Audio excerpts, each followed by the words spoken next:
नमस्कार दोस्तों कल्पना कीजिए अगर सरकार आपके शहर में बारिश ऑन और ऑफ कर सके और आपको पता भी ना चले। क्या आर्टिफिशियल रेन सच में पॉसिबल है? क्या बिल गेट्स जैसे लोग मौसम को कंट्रोल करने की कोशिश कर रहे हैं या सिर्फ ये एक कॉन्स्पिरेसी थ्योरी है? कभी आपने सोचा है कि क्यों अचानक कुछ शहरों में तेज बारिश होती है और कुछ जगह सूखा पड़ता है? क्या ये सब सिर्फ प्राकृतिक है या कहीं ना कहीं ऐसी इनविजिबल टेक्नोलॉजी है जो आसमान में काम कर रही है? दोस्तों, आज की दुनिया में टेक्नोलॉजी इतनी आगे बढ़ चुकी है कि इंसान चांद पर पहुंच गया है, मंगल पर मिशन भेज चुका है। तो क्या अगला कदम मौसम को कंट्रोल करना है? आर्टिफिशियल रेन या क्लाउड सीडिंग ये कोई साइंस फिक्शन नहीं बल्कि आज की रियलिटी है। लेकिन असली सवाल ये है कि क्या इस्तेमाल सिर्फ बारिश कराने के लिए हो रहा है या इसके पीछे कुछ और बड़ा खेल छुपा है? सबसे पहले समझते हैं कि आर्टिफिशियल रेन आखिर क्या है। जब आसमान में दोस्तों बादल होते हैं लेकिन बारिश नहीं हो रही होती, तब साइंटिस्ट एक टेक्निक का इस्तेमाल करते हैं जिसे क्लाउड सीडिंग कहा जाता है। इसमें एयरक्राफ्ट या रॉकेट की मदद से बादलों के अंदर कुछ केमिकल्स डाले जाते हैं, जैसे कि सिल्वर आयोडाइड, पोटेशियम आयोडाइड या ड्राई आइस। ये केमिकल पानी की छोटी छोटी बूंदों को भारी बना देते हैं और फिर वो बूंदें मिलकर बारिश के रूप में गिरने लगती हैं। मतलब साफ है कि हम बारिश को क्रिएट नहीं करते बल्कि उसे ट्रिगर करते हैं। लेकिन यहीं से शुरू होती है असली कहानी। सरकारें और साइंटिस्ट कहते हैं कि ये प्रोसेस पूरी तरह सेफ है, लेकिन कुछ एक्सपर्ट का मानना है कि सिल्वर आयोडाइड जैसे केमिकल्स एनवायरनमेंट को नुकसान पहुंचा सकते हैं, सॉइल और वाटर कंटेमिनेशन का कारण बन सकते हैं। हालांकि अभी तक इससे बड़े नुकसान का कोई मजबूत सबूत नहीं मिला है, लेकिन इस पर डिबेट आज भी जारी है। दोस्तों, दुनिया के कई देश जैसे चाइना, यूएई, यूएसए और इंडिया इस टेक्नोलॉजी का इस्तेमाल कर रहे हैं। यूएई उन्होंने कभी कोशिश की इसे इस्तेमाल करने की। चाइना ने ओलंपिक्स के दौरान बारिश को कंट्रोल करने के लिए क्लाउड सीडिंग का उपयोग किया था। यूएई में तो रेगुलरली बारिश कराने के लिए प्लेन्स भेजे जाते हैं और इंडिया में भी दिल्ली पोल्यूशन कम करने के लिए आर्टिफिशियल रेन की प्लानिंग हो चुकी है। दिल्ली में आर्टिफिशियल रेन यानी कि क्लाउड सीडिंग कराने की कोशिशें कई बार की गई हैं, खासकर तब जब प्रदूषण का स्तर बहुत ज़्यादा बढ़ जाता है। सरकार ने आईआईटी कानपुर जैसे संस्थानों के साथ मिलकर इस टेक्निक का प्लान भी बनाया था ताकि कृत्रिम बारिश के जरिए हम हवा में मौजूद प्रदूषक कणों को कम किया जा सके। हालांकि इस प्रक्रिया के लिए सही तरह के बादल और अनुकूल मौसम की आवश्यकता होती है, जो हर बार उपलब्ध नहीं होते। इसलिए कई बार ये योजनाएं लागू नहीं हो पाती या टाल दी जाती हैं। अब तक दिल्ली में आर्टिफिशियल रेन को नियमित रूप से सफलतापूर्वक लागू नहीं किया गया है, बल्कि इसे केवल आपात स्थिति में एक संभावित उपाय के रूप में ही देखा जाता है। दोस्तों, लेकिन अगर ये टेक्नोलॉजी इतनी पावरफुल है तो इसका मिसयूज भी पॉसिबल है। अगर सोचिए, अगर कोई देश बारिश करा सकता है तो क्या वो सूखा भी ला सकता है? अगर किसी दुश्मन देश में बारिश रोक दी जाए तो क्या होगा, जरा इमेजिन कीजिए।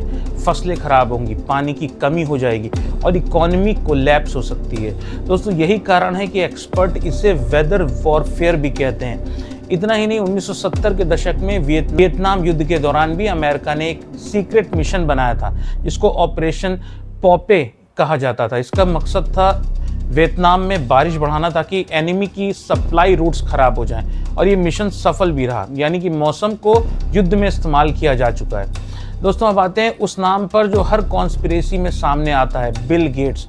कुछ लोग दावा करते हैं कि Bill Gates climate control project जैसे कि जियो इंजीनियरिंग और सोलर रेडिएशन एक्सपेरिमेंट्स में इन्वेस्ट कर रहे हैं, जिसका गोल ग्लोबल वार्मिंग को रोकना है। लेकिन दोस्तों, कॉन्स्पिरेसी थ्योरिस्ट का ये कहना है कि ये सब वेदर कंट्रोल का हिडन एजेंडा है और पावरफुल एलाइट्स दुनिया के मौसम को कंट्रोल करने की कोशिश कर रहे हैं। ये कहाँ तक सच है, इस बात का दावा हम नहीं करते हैं। सच्चाई क्या है? साइंस ये कहती है कि क्लाउड सीडिंग लिमिटेड है और हर मौसम को पूरी तरह कंट्रोल नहीं कर सकते, सिर्फ छोटे स्तर पर बदलाव कर सकते हैं। वहीं कॉन्स्पिरेसी थ्योरीज जो हैं वो ये कहती हैं कि ग्लोबल लेवल पर कंट्रोल पॉसिबल है और गवर्नमेंट बहुत कुछ छुपा रही है। असल सच इन दोनों के बीच में कहीं है। हम मौसम को कुछ हद तक इन्फ्लुएंस कर सकते हैं, लेकिन उसे पूरी तरह कंट्रोल करना अभी संभव नहीं है इंसान के बस में। इंडिया में आर्टिफिशियल रेन का इस्तेमाल मुख्य रूप से यानी कि सूखा कंट्रोल करने और पोल्यूशन रिडक्शन के लिए भी किया जाता है। दिल्ली में पोल्यूशन कम करने के लिए आर्टिफिशियल रेन की प्लानिंग कई बार हो चुकी है, कई बार ऐसी कोशिश भी की गई है, लेकिन इसमें चैलेंजेस भी बहुत हैं। सही बादल चाहिए, सही टाइमिंग चाहिए और कॉस्ट भी काफ़ी ज़्यादा होती है। यानी कि ये कोई मैजिक बटन नहीं कि ऑन ऑफ करके हम लोग बारिश करा दें या रोक दें। अब सबसे बड़ा सवाल ये है दोस्तों कि क्या फ्यूचर में मौसम पूरी तरह कंट्रोल किया जा सकेगा?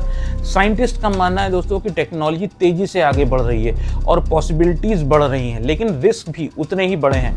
Environmental imbalance miss uses by government और ग्लोबल कॉन्फ्लिक्ट्स अगर इसकी बात करें तो अगर वेदर कंट्रोल पूरी तरह संभव हो गया तो ये न्यूक्लियर वेपन से भी ज़्यादा खतरनाक हो सकता है इंसानियत के लिए। तो क्या सरकार मौसम कंट्रोल कर रही है? कुछ हद तक हाँ, लेकिन पूरी तरह से नहीं। क्या बिल गेट्स मौसम कंट्रोल कर रहे हैं? इसका कोई डायरेक्ट प्रूफ नहीं है, लेकिन रिसर्च इन्वॉल्वमेंट ज़रूर है। क्या कॉन्स्पिरेसी थ्योरीज सच हैं? दोस्तों कुछ एग्जरेशन है, लेकिन कुछ बातें रियलिटी पर बेस्ड भी हैं। और जैसा कि सोशल मीडिया पे इन दिनों बहुत मीम बन रहे हैं, बहुत वीडियो बन रहे हैं कि ऐसा हो रहा है, कंट्रोल किया जा रहा है, जो सच नहीं है। आखिर सबसे बड़ा सच खतरा टेक्नोलॉजी नहीं बल्कि उसका मिसयूज़ है।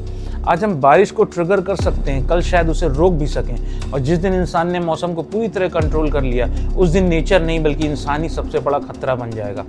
दोस्तों भारत में हो रही बारिश को लेकर ये अफवाह फैल रही हैं, मीम्स बन रहे हैं, सोशल मीडिया पर कई खबरें भी आ रही हैं कि बिल गेट्स इसका कारण है, लेकिन ये बात पूरी तरह से गलत और बेबुनियाद है। सच ये है कि आर्टिफिशियल रेन या क्लाउड सीडिंग जैसी तकनीक मौजूद है, जिसमें बादलों में कुछ रसायन डालकर बारिश को थोड़ा बढ़ाया जा सकता है, लेकिन इससे पूरे देश का मौसम नियंत्रित करना संभव नहीं है। बिल गेट्स का काम मुख्य रूप से क्लाइमेट चेंज, क्लीन एनर्जी और कृषि सुधारों तक सीमित है। उनका किसी भी देश में बारिश करवाने या रोकने से कोई संबंध नहीं, यानी कि खबरें बिल्कुल झूठ हैं। दोस्तों भारत में बारिश मुख्य रूप से मानसून, समुद्री हवाओं और प्राकृतिक तापमान प्रेशर के बदलाव के कारण होती है, जो पूरी तरह प्राकृतिक प्रक्रिया है। इसलिए यह कहना कि भारत में बारिश किसी व्यक्ति या टेक्निक की वजह से हो रही है, ये सिर्फ अफवाह और कॉन्स्पिरेसी थ्योरी है, जिसका वास्तविकता से कोई भी लेना देना नहीं।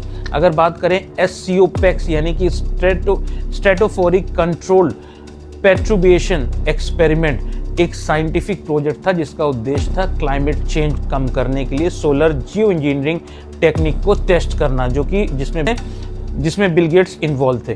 इस एक्सपेरिमेंट में प्लान था कि एक हाई एल्टीट्यूड बलून को स्ट्रेटोस्फीयर में भेजकर वहाँ छोटे पार्टिकल्स जो कैल्शियम कार्बोनेट के होंगे उनको छोड़ा जाएगा, जो कि सूरज की रोशनी को रिफ्लेक्ट करके धरती के तापमान को थोड़ा कम कर सकते हैं। इस प्रोजेक्ट को हार्वर्ड यूनिवर्सिटी के साइंटिस्ट ने डिज़ाइन किया था, जबकि बिल गेट्स ने ऐसे क्लाइमेट रिसर्च इनिशिएटिव्स को फंडिंग सपोर्ट दी थी, इसलिए इसे अक्सर उनके नाम से जोड़ा जाता है। हालांकि वे इसके डायरेक्ट क्रिएटर नहीं थे। यह प्रोजेक्ट काफ़ी कंट्रोवर्शियल रहा, क्योंकि एक्सपर्ट्स को डर था कि इसमें बारिश के पैटर्न, इन्वायरमेंट और ओजोन लेयर पर निगेटिव असर पड़ सकता है, और कुछ लोगों ने इसे वेदर कंट्रोल जैसी चिंताओं से भी जोड़ा। विरोध के कारण स्वीडन में इसका टेस्ट कैंसिल कर दिया गया और फिलहाल ये प्रोजेक्ट रुका हुआ है।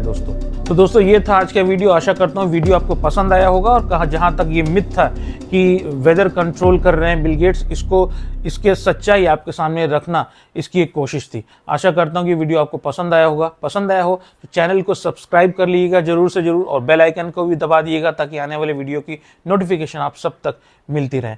तो मिलते हैं दोस्तों, तब तक अपना ध्यान रखिए। नमस्कार।